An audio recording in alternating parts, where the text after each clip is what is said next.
This is a story about a world obsessed with stuff. It's a story about a system in crisis. We're trashing the planet, we're trashing each other, and we're not even having fun. The good thing is that when we start to understand the system, we start to see lots of places to step in and turn these problems into solutions.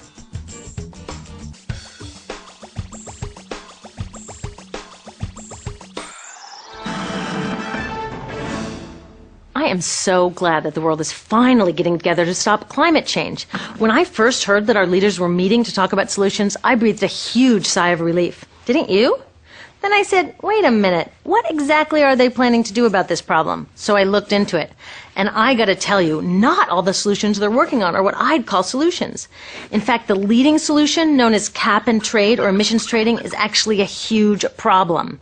Now, I know this is the last thing you want to hear, but the future of our planet is at stake, so we gotta take the time to understand what's going on here. Okay, meet the guys at the heart of this so-called solution. They include the guys from Enron, who designed energy trading, and the Wall Street financiers like Goldman Sachs, who gave us the subprime mortgage crisis. Their job is to develop brand new markets. They stake their claims, and then when everyone and their grandmother wants in, they make off with huge amounts of money as the market becomes a giant bubble and bursts. Well, their latest bubble just burst, and now they have a new idea for a market: trading carbon pollution. They're about to develop a new $3 trillion bubble. But when this one bursts, it won't just take down our stock portfolios, it could take down everything. So how does cap and trade work? Well, pretty much all serious scientists agree that we need to reduce the amount of carbon in the atmosphere to 350 parts per million if we want to avoid climate disaster. In the US, that means reducing our emissions by 80%, maybe even more, by 2050. 80%! Now, the problem is that most of our global economy runs on burning fossil fuels, which releases carbon. The factories that make all our stuff, the ships and trucks that carry it around the world, our cars and buildings and appliances, and just about everything. So how are we going to reduce carbon 80% and not go back to living like Little House on the Prairie? Well, these cap and trade guys are saying that a new carbon stock market is the best way to get it done. The first step would be getting governments around the world to agree on a yearly limit on carbon emissions. That's the cap. I think that part is great. So how do they want to ensure that carbon emissions stay under the cap? Well, governments would distribute a certain amount of permits to pollute. Every year there would be fewer and fewer permits as we follow the cap to our goal. Innovative companies will get on board, building clean alternatives and getting more efficient. As permits get scarcer, they would also become more valuable. So naturally, companies who have extra will want to sell them to companies who need them. That's where the trading comes in. The logic is that as long as we stay under the cap, it doesn't matter who pollutes and who innovates. We'll meet our climate deadline, avoiding catastrophe, and oh yeah, these guys take their fee as they broker this multi-trillion-dollar carbon market. Save the planet, get rich, what's not to like? Some of my friends who really care about our future support cap and trade. A lot of environmental groups that I respect do too. They know it's not a perfect solution, and they don't love the idea of turning our planet's future over to these guys, but they think it's an important first step and that it's better than nothing. I'm not so sure.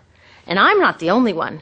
A growing movement of scientists, students, farmers, and forward-thinking business people are all saying, wait a minute. In fact, even the economists who invented the cap and trade system to deal with simpler problems like fertilizer pollution and sulfur dioxide, they say cap and trade will never work for climate change. Here's why I think they're right. When it comes to any kind of financial scam, like subprime mortgages or Bernie Madoff's pyramid scheme, the devil is always in the details, and there are a lot of devils in the details of the cap and trade proposals on the table. Devil number one is known as free permits, which is why some people call this system cap and giveaway. In this scheme, industrial polluters will get the vast majority of these valuable permits for free. Free! The more they've been polluting, the more they get. It's like we're thanking them for creating this problem in the first place. In Europe, they tried a cap and giveaway system. The price of permits bounced around like crazy, energy costs jumped for consumers, and guess what? Carbon emissions actually went up. The only part that did work was that the polluters made billions of dollars in extra profits. MIT economists say the same thing would likely happen here in the US. Those billions come from our pockets. A real solution would put that money to work stopping climate change. Instead of just giving permits away to polluters, we could sell them and use the money to build a clean energy economy, or give citizens a dividend to help pay for higher fuel prices while we transition to that clean energy economy, or share it with those most harmed by climate change. Some people call this paying our ecological debt. Since we in the richest countries released the most carbon for centuries and lived a pretty comfy lifestyle in the process, don't we have a responsibility to help those most harmed? It's like we had a big party, didn't invite our neighbors, and then stuck them with the cleanup bill. It's just not cool. Did you know that in the next century, because of the changing climate, whole island nations could end up underwater? And the UN says 9 out of 10 African farmers could lose their ability to grow food. Now, wouldn't a real solution benefit these people instead of just the polluters? Devil number 2 is called offsetting.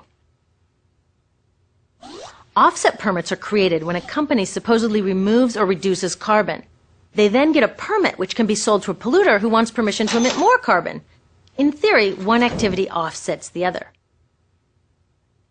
The danger with offsets is it's very hard to guarantee that real carbon is being removed to create the permit, yet these permits are worth real money.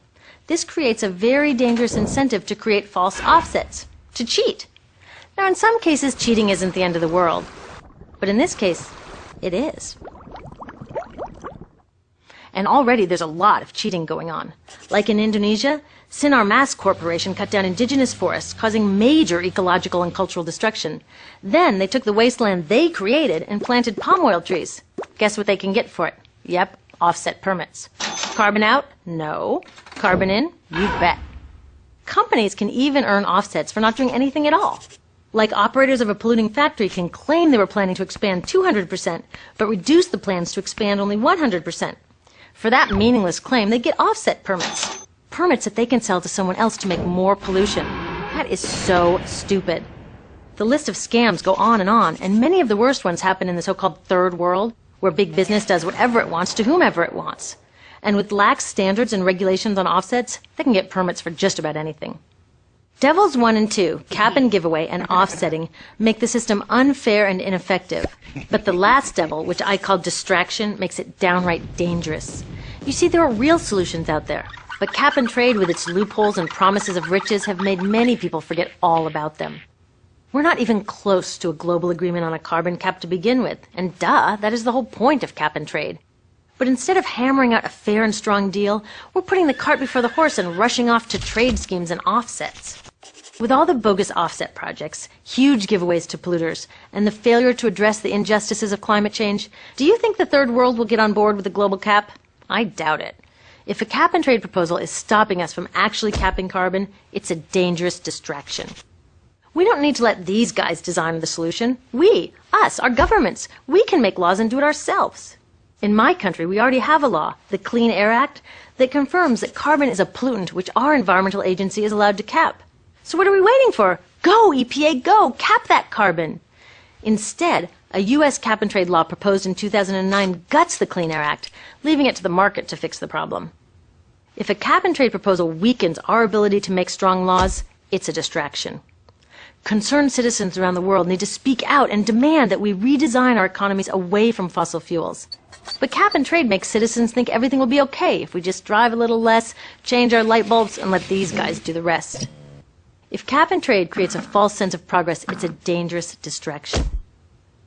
These cap and trade proposals are mostly about protecting business as usual. Right now, the U.S. subsidizes fossil fuels at more than twice the rate of renewables. What? We shouldn't be subsidizing fossil fuels at all. These guys don't seem to realize that the simplest way to keep carbon out of the atmosphere is to leave it safely in the ground. U.S. Congressman Rick Boucher, a well-known friend of the coal industry, voted for cap and trade. He said it strengthens the case for utilities to continue to use coal. No law that encourages coal use can stop climate change. Period. Solid caps, strong laws, citizen action, and carbon fees to pay off ecological debt and create a clean energy economy. That's how we can save our future.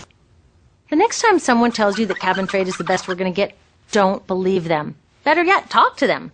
They probably want a future safe from climate change too. Maybe they've just forgotten that you can only compromise to a point before a solution isn't really a solution. Look, I know we'd love to sacrifice nothing, save the planet, and get rich doing it. But get real. This is the biggest crisis humanity has ever faced. We can't solve it with the mindset, their mindset, that got us into this mess. We need something new. It won't be easy, but it's time we dream bigger. It's time to design a climate solution that will really work.